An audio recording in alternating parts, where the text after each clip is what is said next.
wamemkubali. Amen. Ujumbe wa Bwana. Na kama umesambaza tablet dunia nzima, Joseph angesema nini zaidi kusema sikiza ujumbe, weka kanda. Na hicho ndicho ambacho ni huduma yake, na ni sahihi kabisa. Lakini shetani anaingia kwa kupitia wapendwa fulani, wanaanza kupotosha tafsiri na kusema maana yake tusihubiri wala kusiona mchungaji, ni kusikiza kanda tu zinazowekwa maskanini. Huo ni upotoshaji. Huko ni kuvunja COD. Ndipo wamepotosha kweli ya Mungu ya kwamba siku ya Jumamosi wanasoma barua ya Joseph tu, hawafanyi ibada yoyote, na Jumapili wanashinda hivi afu jioni ndio wanaweka ile weko maskanini, na kwamba ati huo ndio utaratibu. Ni waongo. Tunamsai shetani. Shetani ni mpotoshaji. Lakini tunaunga mkono wazo la Joseph, na ndio wazo la kila mhudumu. Wawekee watu nabii Branham, ndio wawekee watu, ndio sauti iliyothibitishwa, ni huduma iliyothibitishwa peke yake. Na kila mhubiri popote alipo wa kweli atasikizisha watu nabii, atawahubiria ujumbe, atawekea kanda, watamsikia nabii. Nabii ndiye pekee ambaye Mungu amethibitisha ujumbe wake peke yake. Haleluya. Hao watu wamepotosha hivi kwamba wanatoa watu makanisani afu wanakuwa pembeni ati kwa kigezo cha kusikiza kanda. Hawana mchungaji, hawana shemasi, hawana mdhamini, fungu la 10 wanapeleka maskanini. Ndio neno. Huko ni kulitusi neno na kuligawanya neno na kulipunguza neno. Mungu ameweka utaratibu, kila kanisa liwe na utaratibu wa kuweka mashemasi, wadhamini na mchungaji wake, na usapoti mchungaji wake. Amen. Joseph ni mchungaji wa maskanini, ana haki ya kuweka utaratibu wote kwa kanisa lake na ujumbe. Ana haki ya kualika mtu yeyote asikize ujumbe. Kama tu hata popote kwenye ujumbe wana haki ya kualika, wapenda tutakuwa na ujumbe fulani, siku fulani, wanajisikia kuunganisha na ibada zetu, tunawakaribisha. Amina. Lakini haimaanishi utakayejiunganisha watu bibiharusi asijiunganisha sio bibiharusi. Ukifanya hivyo umepotosha. Na sisi tunakataa upotofu wa shetani. Kweli baki ni kweli, usichanganye kweli na uongo. Ukweli baki ni ukweli na uongo baki ni uongo. Bwana natujalie sana.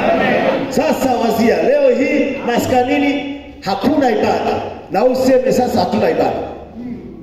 Joseph anasema tumekosa kukusanyika pamoja baada ya corona. Serikali sema tusikusanyike pamoja. Kwa hiyo tukaanza kusikizisha kanda ambayo watasikiza kwenye nyumba zao. Tutakuwa na ujumbe fulani ili wote usikie kwa aina hii moja wa kanisa la maskanini. Baadaye kaona waweze kuweka jengo vizuri, lakini Joseph akawaza tukiboresha hili ambalo nabii alikuwa na nani, tutakuwa tumekosea, tutaondoa vitu na kuweka mtindo wa kisasa, tutapoteza historia. Akasema maskani ibaki ni maskani vile vile, tutajenga jengo jingine, kanisa jingine la wapendwa kusanyika, na mimi Joseph nikiwa mchungaji wao, mahali ambapo tutaweza kuhubiri. Tukafanya pale maskani pabaki kama pakiwa vile, watu wataenda pale waombe maombi maalum, wataenda waombe na kita hicho kalia brada na ofisi ya brada imekuwa. Tusibadilishe choo mpaka leo hii hawafanyi ibada pale. Sasa na wewe kuanza uache kufanya ibada, sema na sisi tunaacha kufanya ibada.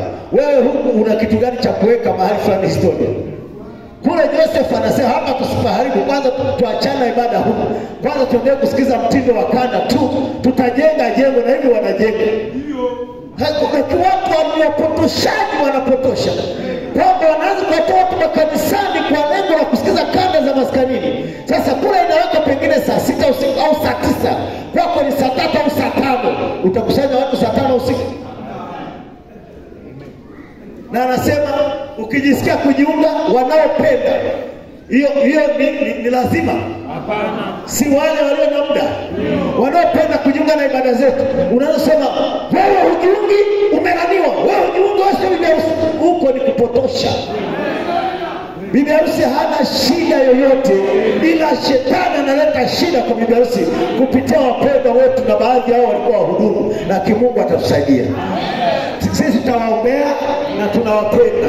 Wewe usijenge chuki. Na unaona kabisa sio kazi ya Mungu hiyo, wanapotosha tafsiri ya Joseph, wanaipotosha. Unaambia maana nyuma yao wamejaa nini? Chuki. Na wanapambana na huduma tano hata hazijafanya chochote. Wasa huduma tano zimetutesa, tulikuwa gerezani Misri. Hata huduma tano ni gereza. Basi huo si uongo wa shetani. Amina. Sisi hatuzungumzii zilizopotoka. Kweli ziko huduma tano zilizopotoka, lakini ziko huduma tano za kweli. Amina. Zipo za kweli kabisa. Mungu anabariki sana. Na huduma tano zimeisha lini? Wao wanadai hati zimeisha kipindi cha Nabii Branham.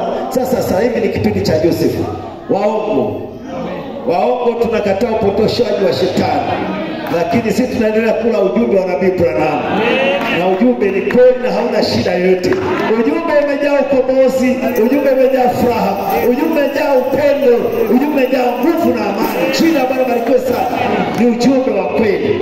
Mungu anabariki sana. Kwa hiyo injili ya siku za mwisho ni kusema Branham amesema.